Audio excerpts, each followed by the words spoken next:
Welcome in, everybody, to Betting Pros. It's time for a little live stream with me, Joey P, and of course, my man Andrew Erickson. This is BP NFL on the YouTube live stream. We're doing these on what's today, Andrew? Oh, yeah, it's Wednesday. My days are running together between the holidays and all the other crazy stuff. So if you're watching us here on the YouTube channel, drop your comments. We want to hear from you. You got questions about stuff because there's a lot of crap going on.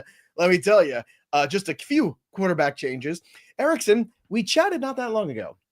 It was a simpler time. It was Monday, the 16th, and it was actually colder in New Jersey. Now it's warmed up a bit, and with that warmth has come all these quarterback changes in the last 48 hours, a stunning turn of events. So a lot of the games that we talked about that had instincts about on the Monday look ahead, I think it's good to reassess, discuss, have a little bit of a jam session, if you will, about where some of these games are now that we've got Mason Rudolph and Dorian Thompson-Robinson and Drew Lock is back, your favorite quarterback. And, oh, wait, Michael Penix playing for the Falcons. So where do you want to start first? You want to start with the Atlanta Falcons and Penix? That feels like the hot one.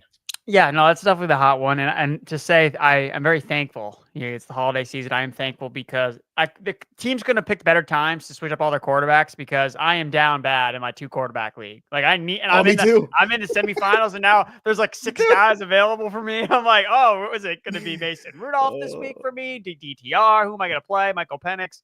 So it'll be a lot of fun. So I'm glad that I have some options. Now I'm in the semifinals. Again, it's a 2-quarterback league, not super flex. So I was concerned I was going to be taking a 0 because I'd have had to start like Justin Fields or just hope that he rushes for a touchdown. So looking upward, but yeah, Michael Penix, definitely the hot button topic on every sports talk show because Kirk Cousins has not looked great. No, he has not looked great. Let's start with that one, but you're 100% right. The same problem going on in Flex League. It's just a super flex, but obviously I lost Derek Carr. Justin Fields wasn't playing anymore. And our jerk friend, Derek Brown, dropped all these guys on Monday because I knew he was going to try to get as many of these other quarterbacks as he could, but he couldn't stop me from getting Mason Rudolph and DTR. He stopped me from getting Penix. So that's the only thing. So I'm right back in it, baby. Let's go. All right, let's talk betting here. And let's talk about this game. Before we do, quick shout out to our producer, Sal, running things today. And we've got a giveaway to the signed Stephon Diggs jersey. We are giving this away thanks to our friends at pristineauction.com. All you have to do to win this signed Stephon Diggs autographed jersey from Pristine Auction, because he doesn't need it rest of season, is subscribe to the Betting Bros YouTube channel right now and comment down below. That's all you got to do on this video, and somebody soon is going to win this. We'll be announcing the winner here on the channel, so ring the bell till it goes ding for notifications so you know if you are the big winner of the Stephon Diggs jersey. That's a good-looking jersey, too. By the way, our winter football season rec league, we're going to be the Texans. So how do you feel about that, Erickson? Feel good about the Texans selection? I like the uniforms. The uniforms are very, very sweet. They're I like tight, bro. Yeah, I like their logo's whatever good. The Houston alternative one that they've been wearing. I don't know what I think they call. Is it called like Houston Renegade or something like that? It's a cool uniform. So I like the colors. Some crap like that. All right, let's talk about this game here because we've got the Atlanta Falcons. Now, where this game was around 7 when the week opened, right? And now you're looking, you're getting +10 on the Giants side, -7.5. Like, it is such a wide range where this game is. And I'm curious, Drew Lock now named the starter too. I don't know if that makes any impression for you for the Giants, but it is his first start. It is at home. I'm sure it's going to be a little jumpy. I'm a big Michael Penix guy. I have always liked him. I think he's got cojones. I think he's not afraid to throw the ball downfield. He's not afraid to throw the ball in tight windows. And, he's a bit of a gunslinger, lefty quarterback too, a little different look, a little bit of fun. I'd love to see some of the practice reports, how things are going. Of course, most of them will probably be, sunny and cheery. 42.5 is the number, 41.5. That's the range. Giants for the upset +360. I don't know if I'm interested there, but I don't think I love the 7.5. I think in a guy's first start, I'm going to temper my expectations. For Michael Penix to come in and fix all the ills of this offense, I think is a long shot. I love the fact that right now I can get 10 on the Giants to cover, and I think that's where I'm leaning. I'm curious where you're at. So the numbers that I'm seeing are Falcons. Well, the best line I see is Falcons 7.5. Mm-hmm. So I'm happy to lay the Atlanta Falcons 7.5. And actually, I want to pose a question to you. Rookie quarterbacks this year, the first rounders that have been favored. What do you think their record is against the spread? Favored rookie quarterbacks this year. So the expectation has been, hey, they're going to win this game. So they had to cover the spread to a certain extent. What do you think the record is? Again, it's between Daniel, because Drake May's never been favored, so he doesn't count. I was So gonna say, so really, it's just Daniels, a couple Caleb Williams games, and a few Bo Nix games too. You throw him in this mix. I'm going to say, how many games total? Let me see. What's the total? 20 games. 20 games. 20 games. I would say they are 12-8. 16-4. Okay, well, that's even better. So I get the hesitancy behind. Well, it's Michael Penix's first game, because that's really the only reason this number's not higher, right? Well, it's also the Falcons collectively being a bit of a weird team that can't seem to get out of their own way a lot of times in the last couple weeks. They barely were able to get by the Raiders last week with Desmond Ridder at quarterback. But yuck. Haven't they addressed that issue? I mean, they talked about, hey, the defense played great. Yeah. Raheem Morris, all he said was quarterback play wasn't good enough. Quarterback position wasn't good enough. So I think that this is a great spot to back the Falcons. Again, you have Michael Penix playing at home in front of the home crowd. They all know that this guy can sling it. And how do you beat the Giants? The Giants, number one, besides being horrible against the run. So we already know the Falcons can establish the run with Bijan, Tyler Algier. They're going to truck stick this Giants defense. But the other part of this Giants defense that's terrible is against the deep ball. They rank 32nd in EPA per target on passes thrown over 20-plus air yards. You don't think that after Darnell Mooney had 0 catches last week, they're not going to dial up some hard play action, launching bombs and rockets downfield in front of the home crowd? That's going to happen. So that's why I don't have any issue laying this amount of points with Atlanta, because I think that they're going to show up. They're going to show off their new toy. They're going to show off Michael Penix and be like, hey, yeah, this is why we drafted this guy 8th overall. And if you're going to see it against the Giants, it's going to get way blown out of proportion when they face after this game, because it's the Giants. But I think in this spot, I mean, the Giants defense, what offense are they preparing for? They're preparing for the Penix one now. And I think what they're preparing for is deep shots downfield, a little bit more mobility. I would say this: the best bet in this game is to look at whatever the rushing yards are for Penix too, because my guess is if I was gonna set it, I would say 8.5, something like that, probably maybe 9.5 out of the gate.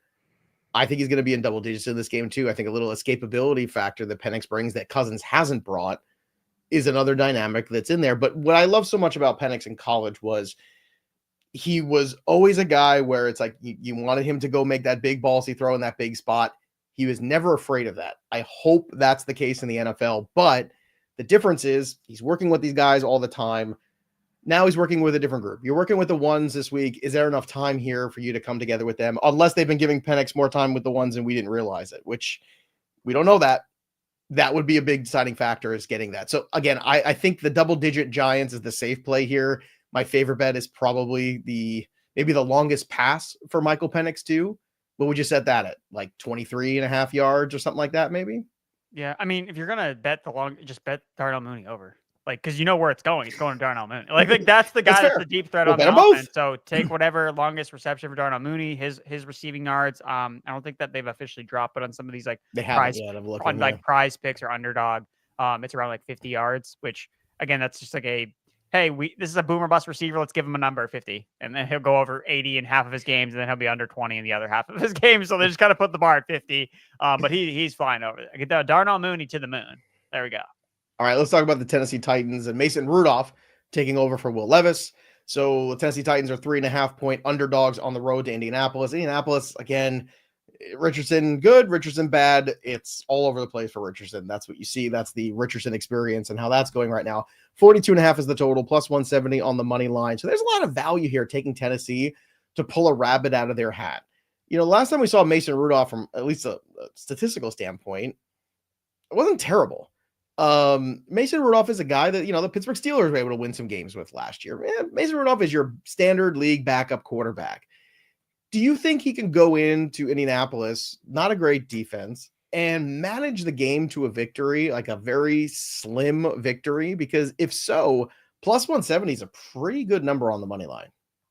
Yeah, I can't bet on the Titans when they're on the road. They're fair. Such a bad road team. And I get that the Colts defense hasn't been great in terms of giving up yardage, but they've been opportunistic, right? Last week. I mean, it wasn't the defense's fault that they got blown out, because their offense wasn't scoring points, turning the ball over, throwing pick sixes behind the line of scrimmage, right? So the defense played actually a lot better than I thought they were going to play coming out of their own bye week.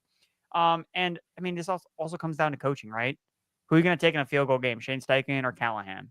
I mean, what has Callahan shown this year besides consistently going back and forth from Will Levis that we have confidence that this team is going to get it together? And we've seen every time they've had to play a step up in class, this defense has got eviscerated. Now, the Colts offense is always a question mark because it just depends on it's basically on every single drop back, which Anthony Richardson you get. But I think the Colts still have enough here. I think Jonathan Taylor is going to be very motivated in this game after he really left his team out to dry because you saw the momentum just totally shift in that game after he fumbled the ball in the end zone. And then the Broncos were able to come back in that game. So I like the Colts here, even at 3.5. They usually perform better as favorites. I like them playing at home in the Dome. So I think this is where we're going to get a better Anthony Richardson game. All right, let's continue to another one here because Dorian Thompson-Robinson, the DTR, is going to be taking over. Before we get to that game breakdown here against the Cincinnati Bengals, don't forget about our Discord, bettingpros.com/chat. Not only can you connect with expert handicappers that provide free picks for NBA, NFL, MLB, NHL, you name it, props, everything. We've got it. But now you can also participate in some of our weekly community picks as well. Cast your vote, see how your picks stand up against the experts, and track your success. So go ahead and check us out, bettingpros.com/chat. Our Discord is free. And of course, if you're a premium member, you get access to a whole lot more. So join it today. Again, bettingpros.com/chat. That is our Discord community that never sleeps, baby. DTR taking over here. And this is another one too, where a young quarterback, we've seen some, bits and pieces here. A little preseason action from time to time with the Dorian Thompson-Robinson, another guy who had I think an interesting college career, a quarterback that I like, that I think if he was in the right scenario, really supported, could be a serviceable NFL quarterback. He's certainly going to get an opportunity against a Cincinnati Bengals defense that is wrought with issues. 7.5 is the number right now on this game. 47.5 is the total. You get 46.5 on FanDuel, I see, plus 310 on the money line too for a Cleveland upset. I don't think Cleveland goes and upsets them on the road. I still say Cincinnati, the 7.5 is comfortable for me. Has the DTR situation here changed your opinion at all of this game, or is it still Cincinnati 7.5 like it is for me? I think it makes me feel better about Cincinnati. I mean, you didn't really see the spread. Yeah. The only thing that moved was the total, right? The total went down after they benched Jameis Winston because he's an over machine because of the way that he plays, helping both the offense and defense score more points.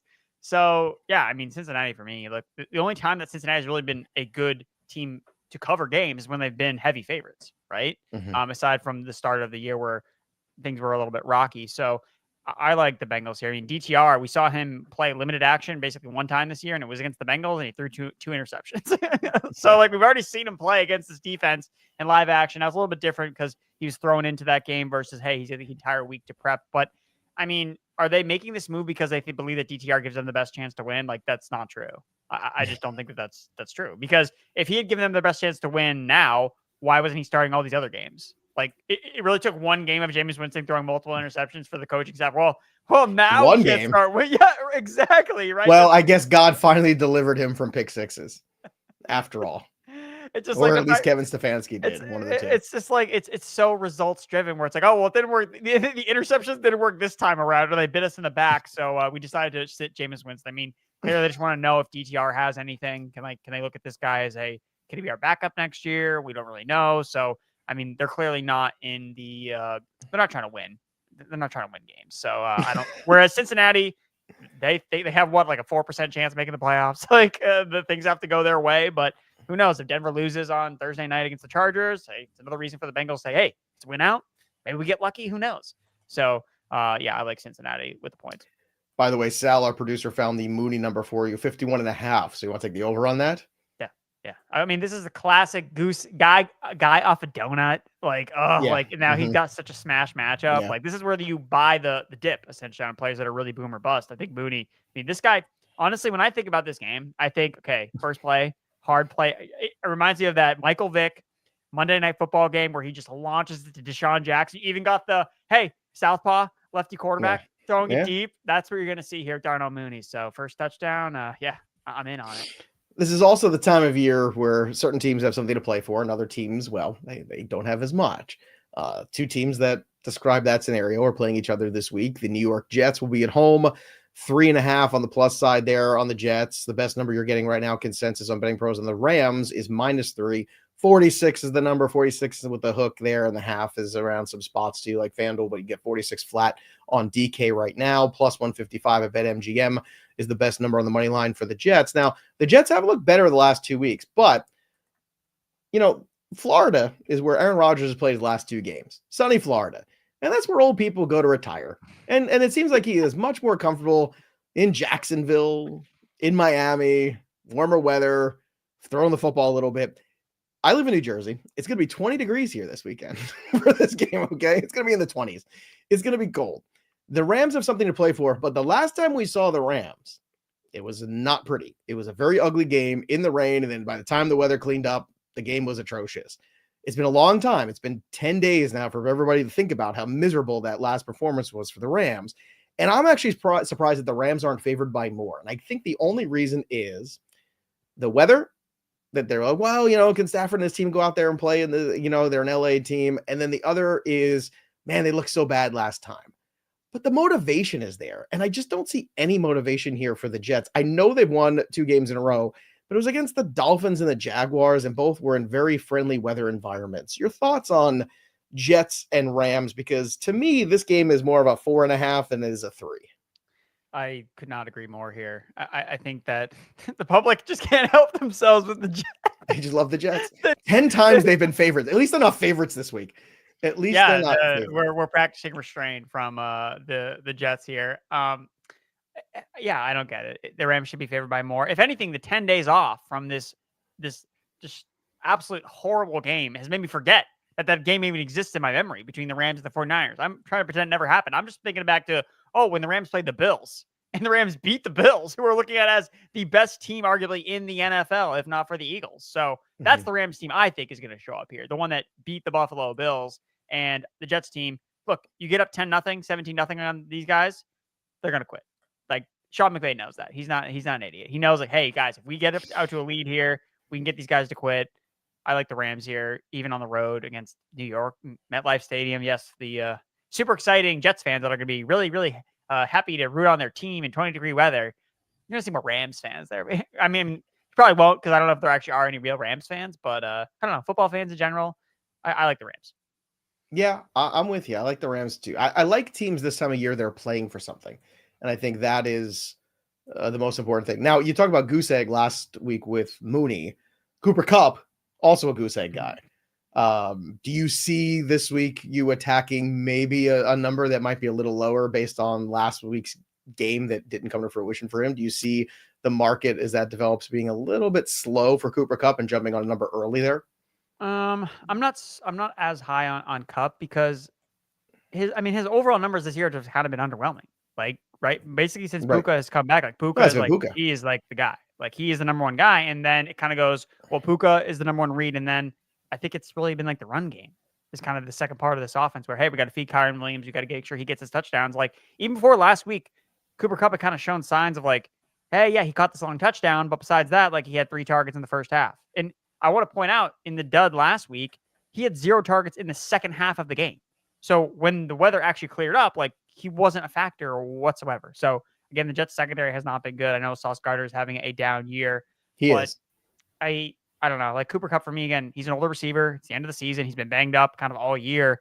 I'd rather bet on the guys that I've seen a little bit produce more consistently, and someone like a Puka where it's like, dude, this guy is.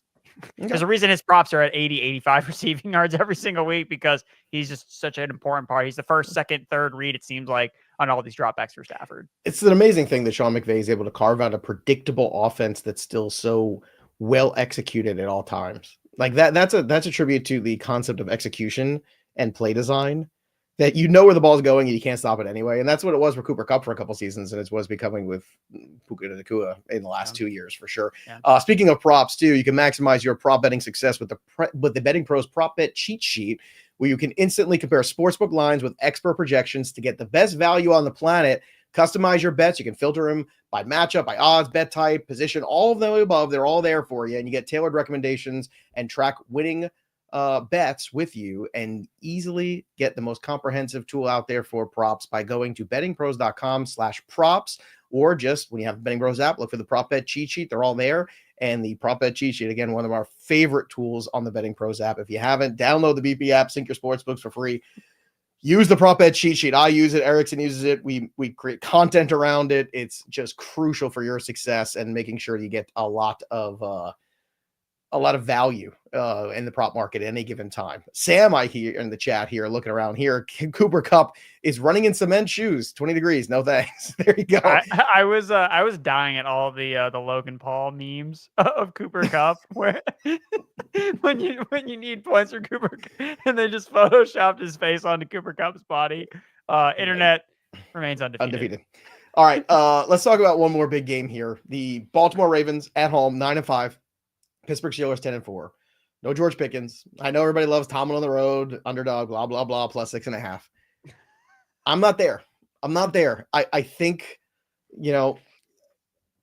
my concern is that if Baltimore can just jump ahead for once, get a 10-point lead early, maybe even 14, I don't see how the Pittsburgh Steelers, the way they're currently constructed health-wise without Pickens, come back from that deficit.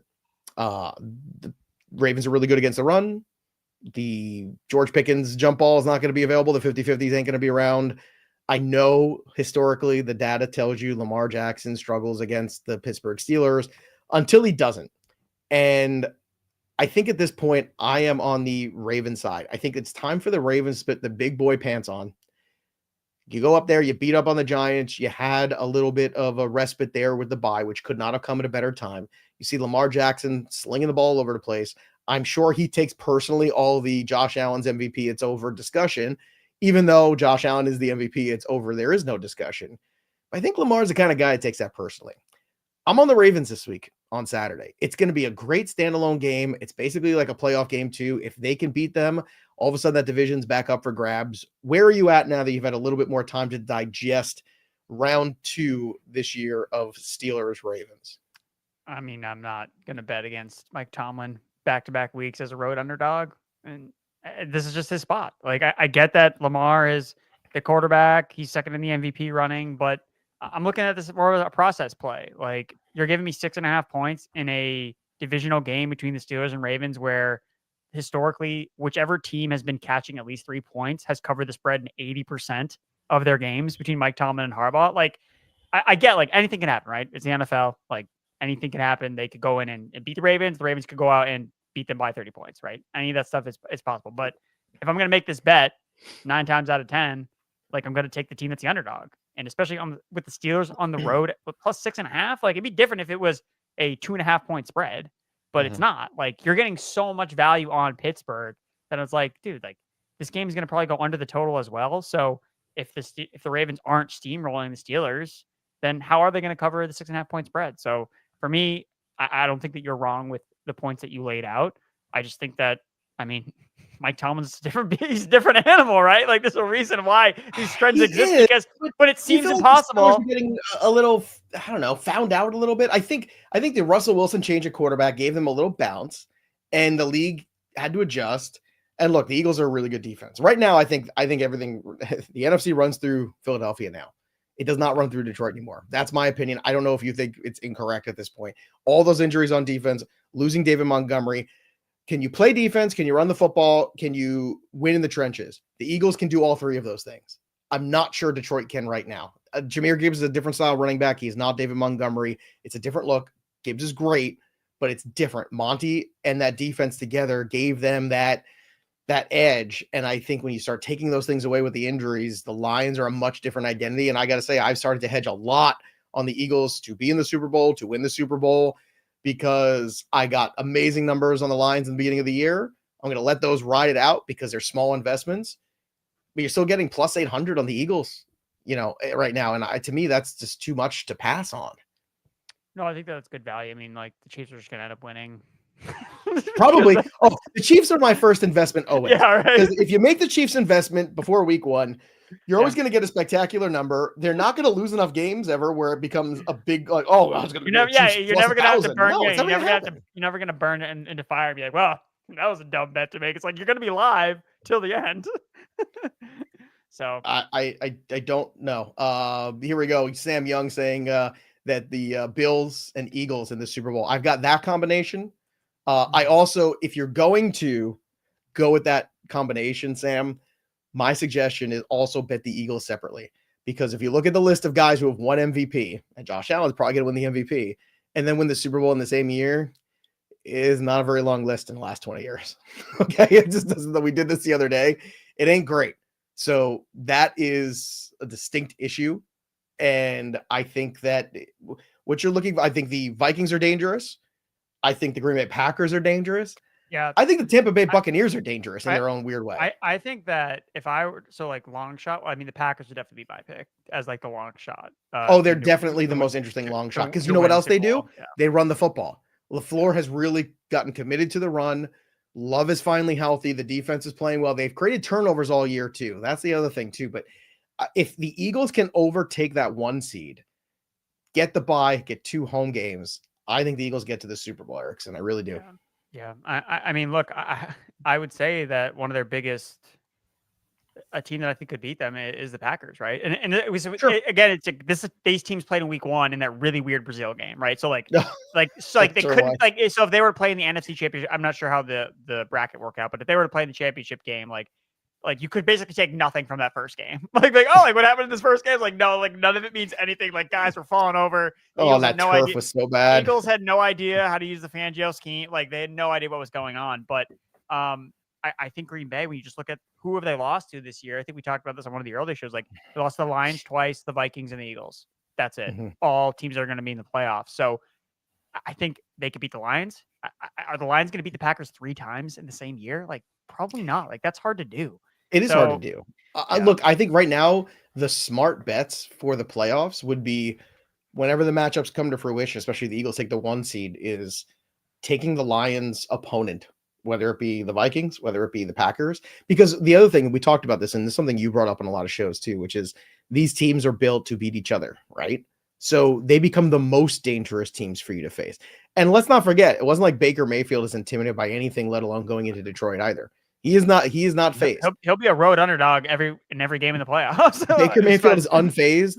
And again, they've got house money. So no one expected them to be back there. They're going to be back there again. And like, I know Dred's bringing up about, the Carolina Panthers, but that's a classic trap game in between big games. Look, this week they got the Washington Commanders. They knew what was up on their schedule. They came off a game with the Ravens. You have the Panthers in between. You're not really game planning and taking them the same way as you are. We've got the Pittsburgh Steelers coming in to our building next week.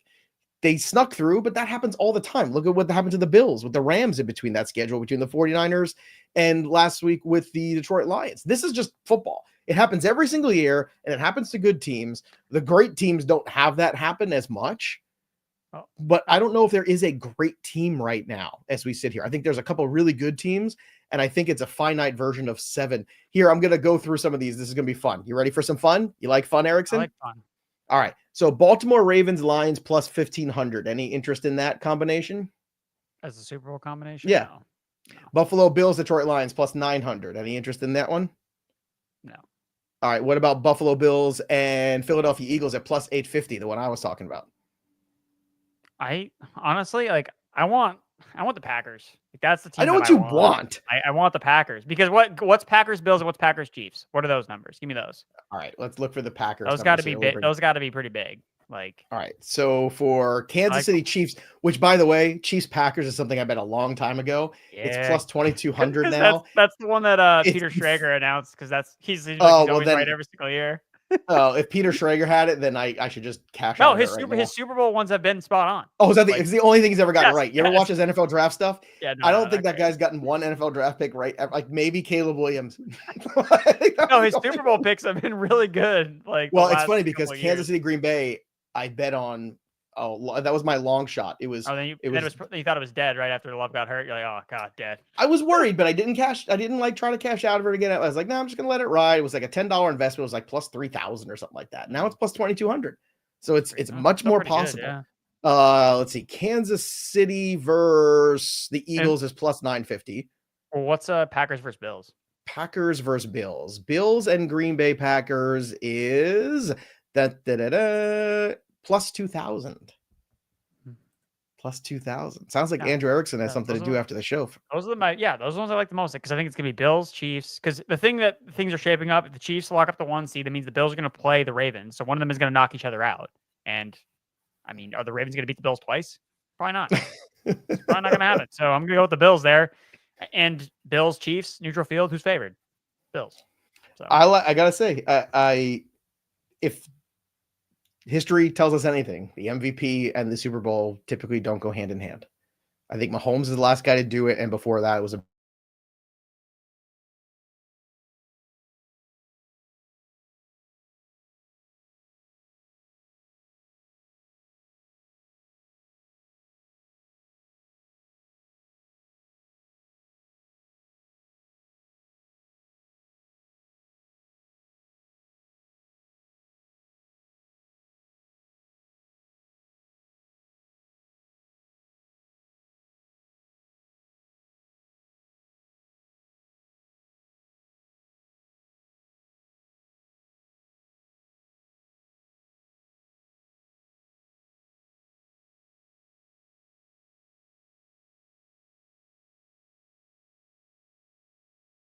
okay. there you go. There we go. We just went to the upside down, as Stink Manchione likes to say. I was like, It's a fun oh, place to no. be. Stranger Things coming back next year too. You excited for that? Did you watch the Stranger Things? Oh yeah. I mean, that's like when I think of like the top tier, like what was ever on Netflix before all this crap that's on there now. Like You mean like Stranger Enigma? Did you watch Enigma last night? I watched the first episode. No, there's just so much. There's a I lot did. of not great stuff. But Stranger Things, when that first came out, man, Yeah. like that was like a whole new level of like this is streaming, and now it is what it is. And it's not nearly as good. But Hey, look, I'm very careful. I do a lot of Chiefs combinations. I did Chiefs Lions. I've got Chiefs Green Bay Packers, and then then I like to wait and get a feel for the teams that are hot at the end. And right now, it feels like the Eagles are a team that is dysfunctional and weird, but that's kind of Philadelphia in a nutshell anyway. It just works. And it feels like the Packers are starting to feel themselves a little bit, and they've got an easy schedule down the stretch. And the it feels thing, like the Lions' health is just going to, unfortunately, maybe put them in that conversation of teams that were really good in the regular season that just fell apart at the end of the regular season into playoffs. And that's sad, but that's where I feel right now that Detroit is. I agree. I mean, look, I felt reservations after they lost Hutchinson. I was like, man, like could this be? And Yeah, then but it's like eventually it's one guy. And right, then he but played he's well after that. right. But then eventually it's like, well, obviously you didn't expect all these other injuries to like pile on. But Mhm. again, going back to teams that had good injury luck, one of the teams that had good injury luck last year, it was the Lions. So that was always something in the back That's of my true. mind. I was like, as good as this team Mhm. was, like last year, really, again, Dan Campbell talked about it, man. They had their chance last year and they didn't hold on to the lead and they blew it. And it's like, and it's like, Well, it's one of these maybe things some where, better coaching and decision yeah, making would have yeah. been So better. I will say Mm. though, the way the season has played out, right? I mean, would it not be chef's kiss for the Packers to win the Super Bowl in Aaron Rodgers' year, where everyone thought that Aaron Rodgers or the Jets would? Oh, yeah. I mean, if you really wanted to like chef's kiss on the worst season ever for New York Jets, it would be the Packers winning the Super Bowl with Jordan Love and not Aaron Rodgers. And the Jets not winning anything, winning 3 games, 4 games all year. I mean, pretty brutal right now. Thank God I took the Jets 6.5 under wins. There you go. That one's going to come in, Erickson. I got a good feeling. After they lose this week, we're going to roll with that one. Should be pretty good. All right. That'll do it for us, of course, but the story of the game goes on. For Andrew Erickson, our producer, Sal, too. Thanks for joining us. We'll see you next time, kids. Have a great day.